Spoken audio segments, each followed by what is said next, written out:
ओम सजात्म स्वरूप परम गुरु शुद्ध चैतन्य स्वामी ने नमः। स्यद्वाद नये षट द्रव्य गुण पर्याय और प्रमाण का जड़ कर्म चेतन बंध का अरु कर्म के अवसान का कह कर स्वरूप यथार्थ जग का जो किया उपकार है उसके लिए जिन वाणी माँ को वंदना शतवारी है, वंदना शतवारी है। श्री प्रवचन सार जी गाथा 42 में देखा ज्ञान और ज्ञेय सहज रूप से जानते रहना वह ज्ञान का स्वरूप है और ज्ञेय पदार्थों में रुकना उनके सन्मुख वृत्ति होना वह ज्ञान का स्वरूप नहीं है। और यदि ऐसा है तो फिर ज्ञेय पदार्थ रूप परिणमन जिसका लक्षण है ऐसी यानी ज्ञेय अर्थ परिणमन स्वरूप जो क्रिया हो रही है ज्ञान में ये परद्रव्य प्रभाव जो जानने में आ रहे हैं उसे ज्ञेय कहा गया। तो उसका फल कहाँ से यानी किस कारण से उत्पन्न होता है यह प्रश्न है। तो उसके विवेचन में गाथा 43 में 43 में कह रहे हैं आचार्य कुंद देव, संसारी जीव के उदय प्राप्त कर्मांश यानी ज्ञानावरणादीय आदि पुद्गल कर्म के भेद जो 8 कर्म के प्रकार कर्म और उसके प्रभेद नियम से जिनवर वृषभों ने कहे हैं। जीव उन कर्मांशों के होने पर मोही रागी अथवा द्वेषी होता हुआ बंध का अनुभव करता है। अब इसको अमृत चंद्राचार्य जी टीका में कह रहे हैं। प्रथम तो संसारी के नियम से उदयगत पुद्गल कर्मांश होते ही है। जब तक मोक्ष नहीं होता तब तक नियम से यानी तीर्थंकरों के केवलियों के भी उदयागत पुद्गल कर्मों के अंश होते हैं। अब वह संसारी यानी 12वें गुणस्थानक तक संसारी कहा, वैसे अपेक्षा से 11वें गुणस्थानक तक उन उदयगत कर्मांशों के अस्तित्व में चेतते यानी जानते हुए यानी अनुभव करते हुए मोह राग द्वेष में परिणत होने से जब कर्मों के उदय होते हैं और जब उन कर्मों के उदय में जीव एकत्व करता है, मैं मेनापना करता है और उसके निमित्त से जो मोह राग द्वेष के भाव उत्पन्न होते हैं उस रूप से वह जीव परिणत होने से ज्ञेय पदार्थों में परिणमन जिसका लक्षण है ऐसे क्रिया के साथ युक्त होता है।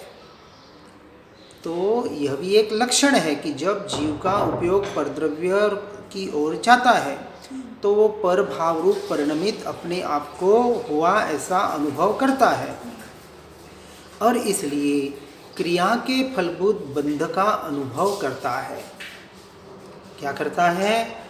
क्रिया के फलभूत जो उदयागत फल कर्मों का प्राप्त हो रहा है उस बंध रूप अपने आप को अनुभव करता है।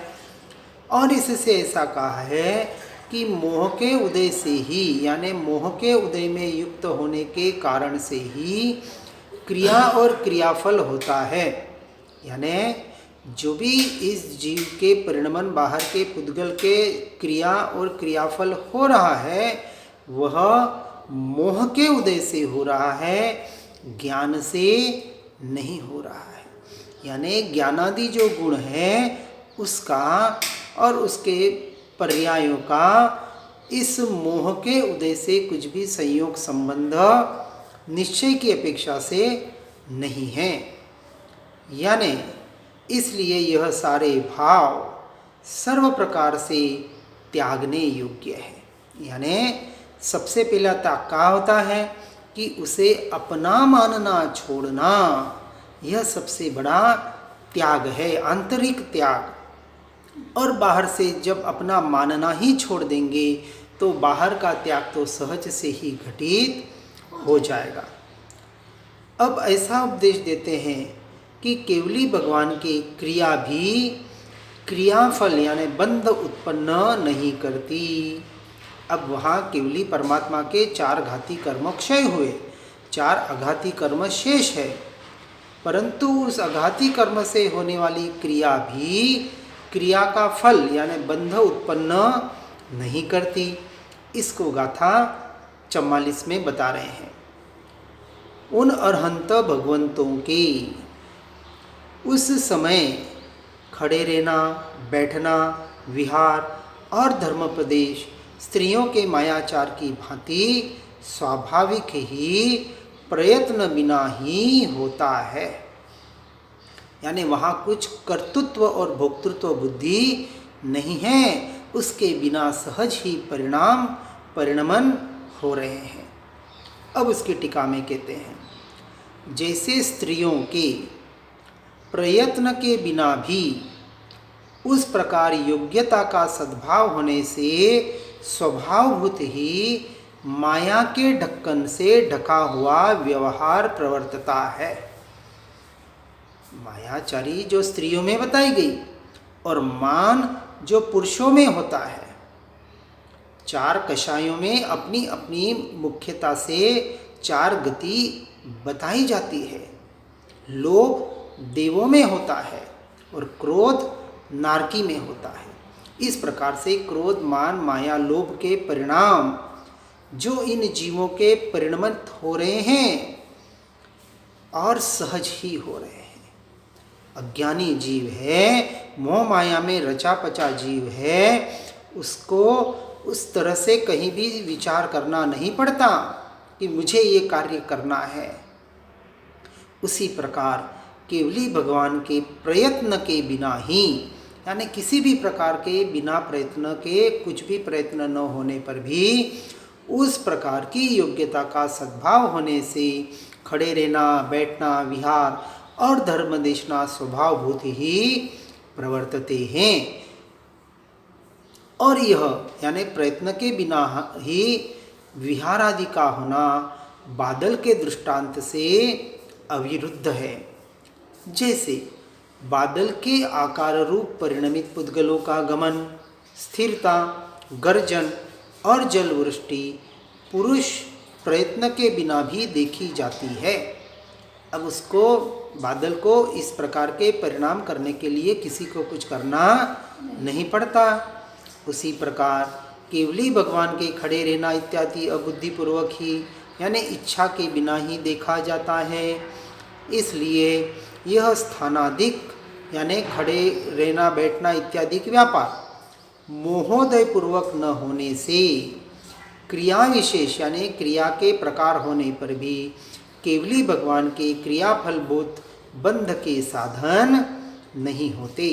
अब यहाँ केवली परमात्मा के कुछ भी बंध नहीं होता, इस प्रकार कह रहे हैं।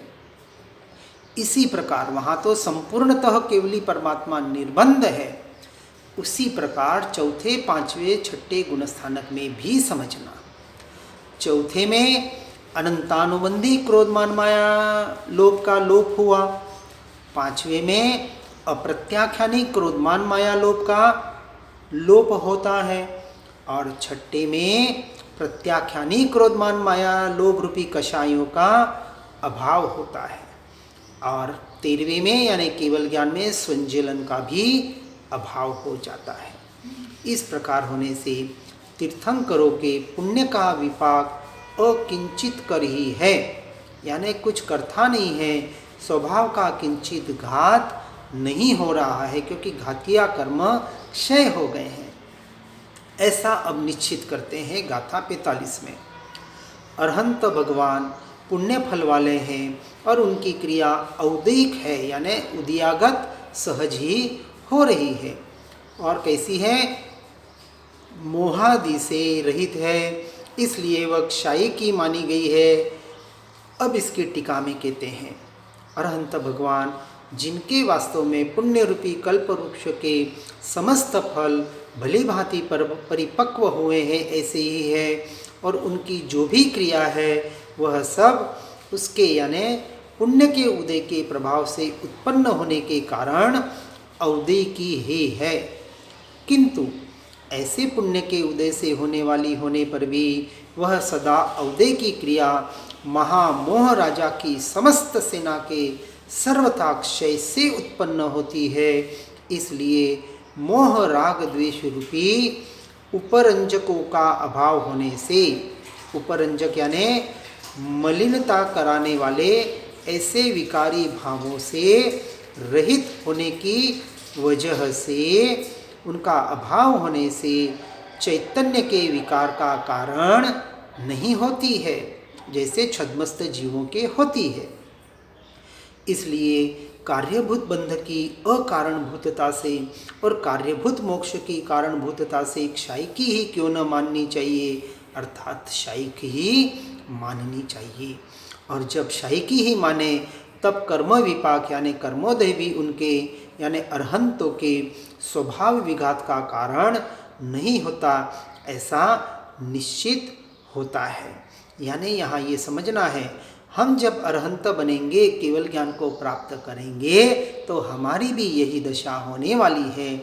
इसलिए केवल ज्ञान को प्राप्त करना यही हमारा लक्ष्य हो, परंतु उसके लिए सम्यक दर्शन की प्राप्ति होनी चाहिए। और सम्यक दर्शन की प्राप्ति के लिए आत्मा में रमणता का निरंतर पुरुषार्थ हमें करना पड़ेगा।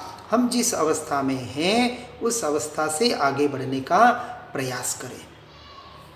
अब केवली भगवान की भांति समस्त जीवों के स्वभाव विघात का अभाव होने का निषेध करते हैं। अब आगे अभी केवली परमात्मा के जीवों की बात हुई, अब उसी तरह समस्त जीवों की बात बताते गाथा 46 में। यदि ऐसा माना जाए कि आत्मा स्वयं स्वभाव से यानी अपने स्वयं के भाव से शुभ या अशुभ नहीं होता, यानी शुभाशुभ भाव में परिणमित ही नहीं होता, तो समस्त जीव निकायों के संसार भी विद्यमान नहीं है, ऐसा सिद्ध होगा। अब उसके टीका में कहते हैं, यदि एकांत से ही ऐसा माना जाए, अब एकांत का यहाँ निषेध किया जाता है कि शुभाशुभ भाव रूप स्वभाव में यानी अपने भाव में आत्मा स्वयं परिणमित नहीं होता। यदि ऐसा कहें कि शुभाशुभ जो भाव हो रहे हैं ये मेरा स्वभाव तो नहीं है, परंतु अभी परिणमन हो रहे हैं। मोह राग द्वेष रूप अज्ञानी के मोह राग द्वेष तीनों परिणाम है, और ज्ञानी के भी ज्ञान राग और द्वेष रूप परिणमन हो रहे हैं। और यदि ऐसा माना जाए कि यह आत्मा से नहीं हो रहे, तो एकांत सिद्ध होगा और सदा ही सर्वथा निर्विघात शुद्ध स्वभाव से भी अस्थित है। और इस प्रकार यह समस्त जीव समूह समस्त बंध कारणों से रहित सिद्ध होने से संसार अभाव रूप स्वभाव के कारण नित्य मुक्तता को प्राप्त हो जाएंगे, अर्थात नित्य मुक्त सिद्ध होंगे। परंतु ऐसा स्वीकार नहीं किया जा सकता, क्योंकि अभी हम जीवों के परिणामों को देख रहे हैं। कोई मोह राग द्वेष रूप और कोई राग द्वेष रूप परिणमित हो रहे हैं।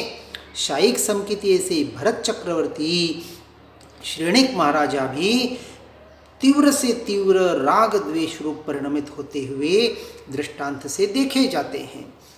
इसलिए वह वास्तविक अभी बाहर पर्याय के दृष्टि से देखा जाए तो पर्याय में मलिनता है, उस मलिनता का भी हमें स्वीकार करना पड़ेगा। यदि उसका स्वीकार नहीं करेंगे तो वो मलिनता निकालने का पुरुषार्थ कैसे होगा, क्योंकि पुरुषार्थ भी पर्याय में करना है और मलिनता भी पर्याय में है। आत्मा में कुछ करना धरना तो है ही नहीं, पर कुछ नहीं करना और कुछ पुरुषार्थ न करें तो जीव उस तत्व तक नहीं पहुंच पाएगा। क्योंकि आत्मा यानी कि मैं परिणाम धर्म वाला होने से परिणमित होना यह जीव का और पुद्गल का दोनों का अपना स्वभाव है। उस स्वभाव को भी हमें स्वीकार करना पड़ेगा। जैसे स्फटिक मणि जपा कुसुम और तमाल पुष्प के रंग रूप स्वभाव युक्तता से प्रकाशित होता है, जैसे स्फटिक मणि स्वभाव से शुद्ध और शुद्ध ही है, परंतु जब वो इन अलग अलग प्रकार के रंगों के फूलों के संपर्क में आता है तो उस रंग रूप दिखता है। उसी प्रकार उसे यानी आत्मा की शुभाशुभ स्वभाव युक्तता प्रकाशित होती है।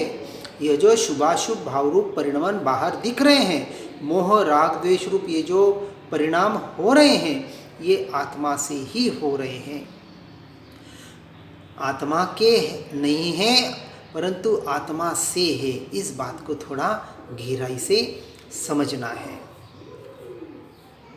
अब पुनः प्रकृत का यानी चालू विषय का अनुसरण करके अतीन्द्रिय ज्ञान को सर्वज्ञ रूप से अभिनंदन करते हैं, अर्थात अतीन्द्रिय ज्ञान सबका ज्ञाता है, ऐसी उसकी प्रशंसा करते हैं। गाथा 47 में कह रहे हैं 47, जो एक ही साथ सर्वतः तात्कालिक या अतात्कालिक विचित्र अनेक प्रकार से और विषम मूर्त अमूर्त आदि असमान जाति के समस्त पदार्थों को मात्र जानता है, उस ज्ञान को क्षयिक कहा गया है। सम्यक्त्व कहते हैं तो किस ज्ञान को क्षयिक कहा कि जो मात्र सर्वसामान्य गुण ऐसा जानना जानना जानना जो ज्ञान स्वभाव के द्वारा प्रवाहित हो रहा है, उसको जो स्वीकार करता है, उस ज्ञान को जो स्वीकार करता है कि मैं ज्ञान मात्र हूँ, चैतन्य मात्र हूँ, ऐसे ज्ञायक भाव को जो स्वीकार करता है, उस ज्ञान को शायिक कहा है। अब उसकी टीका में कहते हैं, शायिक ज्ञान वास्तव में एक समय में ही सर्वतः यानी सर्व आत्म प्रदेशों से वर्तमान में वर्तते तथा भूत भविष्यत काल में वर्तते उन समस्त पदार्थों को जानता है। जब केवल ज्ञान की दशा प्रकट होती है तो एक ही समय में लोकालोक तीनों काल जानने में आते हैं, जिनमें पृथक रूप से यानी द्रव्यों के भिन्न भिन्न वर्तने वाले निज निज लक्षण, उन द्रव्यों की लक्ष्मी संपत्ति जो शोभा है, उस पृथक रूप से वर्तते स्वलक्षण रूप लक्ष्मी से आलोकित अनेक प्रकारों के कारण वैचित्र्य प्रकट हुआ है, और जिनमें परस्पर विरोध से उत्पन्न होने वाली असमान जातियां के कारण वैषम्य प्रकट हुआ है। किस किस को जान रहे हैं? सभी को जान रहे हैं। चाहे परस्पर विरोध से उत्पन्न होने वाली असमान जाति के कारण जिसमें वैषम्य है और अनेक प्रकारों के कारण वैचित्र्य है, उन सभी चीज़ों को भी प्रत्यक्ष एक समय में जानते हैं। इसी बात को युक्तिपूर्वक समझाते हैं कि क्रम प्रवृत्ति के हेतुभूत यानी क्षोभम अवस्था में रहने वाले ज्ञानावर्णिदीय कर्म पुद्गलों का उसके यानी क्षयिक ज्ञान के अत्यंत अभाव होने से वह तात्कालिक या अतात्कालिक पदार्थ मात्र को समकाल में ही प्रकाशित करता है। एक ही समय में सबको प्रकाशित करने की शक्ति किसमें है? उस ज्ञान स्वभाव में है, और वो ज्ञान स्वभावी भगवान आत्मा ही मैं हूँ।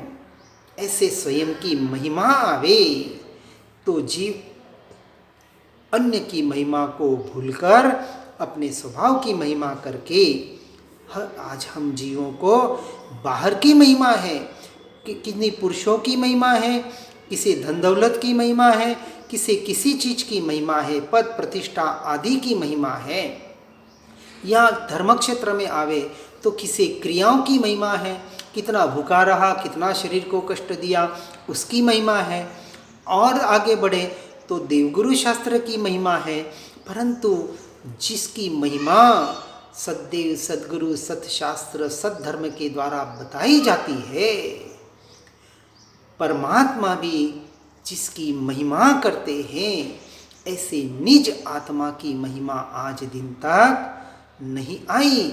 और इसी वजह से जीव निरंतर बाहर और बाहर ही भटक रहा है, अपने स्वभाव तक नहीं पहुंच पाता। इसलिए एक क्षण में, एक समय में लोकालोक तीनों काल प्रकाशित करने की जिसकी शक्ति है, वह ज्ञान ही, ऐसा ज्ञान स्वभावी भगवान आत्मा वही मैं हूँ। ऐसे शाइक ज्ञान के द्वारा सर्वतः विशुद्ध होने के कारण प्रतिनियत प्रदेशों की विशुद्धि यानी सर्वतः विशुद्धि के भीतर डूब जाने से वह सर्वतः यानी वह जीव सर्वतः यानी सर्व आत्म प्रदेशों से भी प्रकाशित करता है। और सर्व आवरणों का क्षय होने से, देश आवरण का क्षोभम न रहने से वह सबको भी प्रकाशित करता है।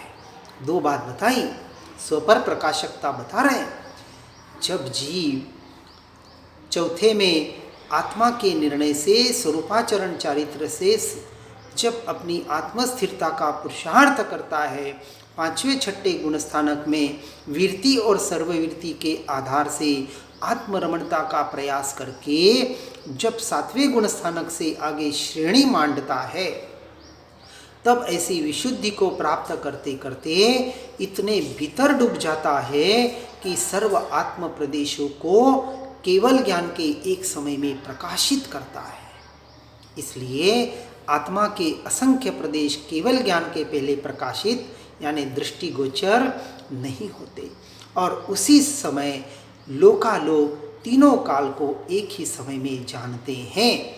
ऐसे स्वपर प्रकाशक जिनका है, किनका है? परमात्मा ने तो प्रकट कर लिया, और हमारा भी है, मेरा भी है, मुझे उसे प्रकट करना है, ऐसा हमें पुरुषार्थ करना है। इसलिए सर्व प्रकार ज्ञानावरण के क्षय के कारण ऐसे ज्ञानावरण क्षोभम पदार्थ के यानी अमोखी प्रकार के पदार्थ को जानने वाले ज्ञान के आवरण में निमित्तभूत कर्मों का क्षोभम यानी जब केवल ज्ञान में चार घाती कर्मों के विलय को प्राप्त करते हैं, वह अनेक प्रकार के पदार्थों को प्रकाशित करते हैं।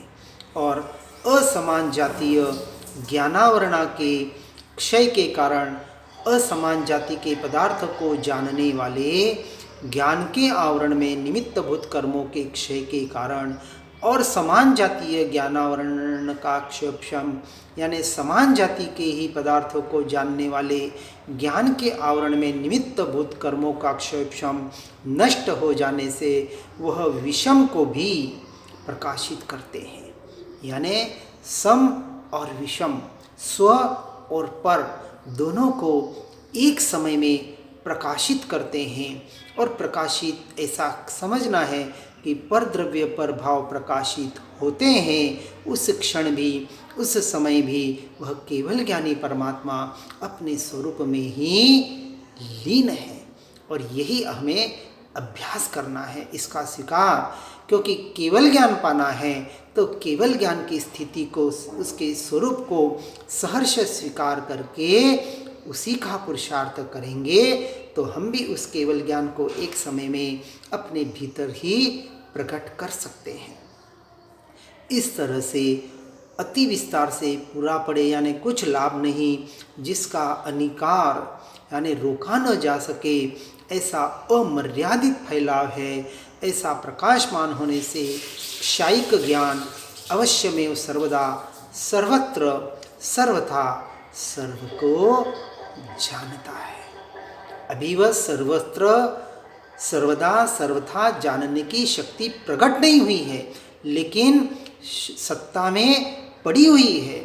उस सत्ता में पड़ी हुई शक्ति को प्रकट करना यही एकमात्र पुरुषार्थ है। और यही पुरुषार्थ हर जीव करता रहे और इसी में आगे बढ़ने का प्रयास करे। इसी भावना के साथ ओम नमः सिद्धम। जिन वाणी के ज्ञान से हो सम्यक श्रद्धा, हो चारित्र महान और पाऊँ पद निर्वाण। निज निधि निज में बताई, यह अनंत उपकार है उसके लिए जिन वाणी माँ को वंदना शतवार है, वंदना शतवार।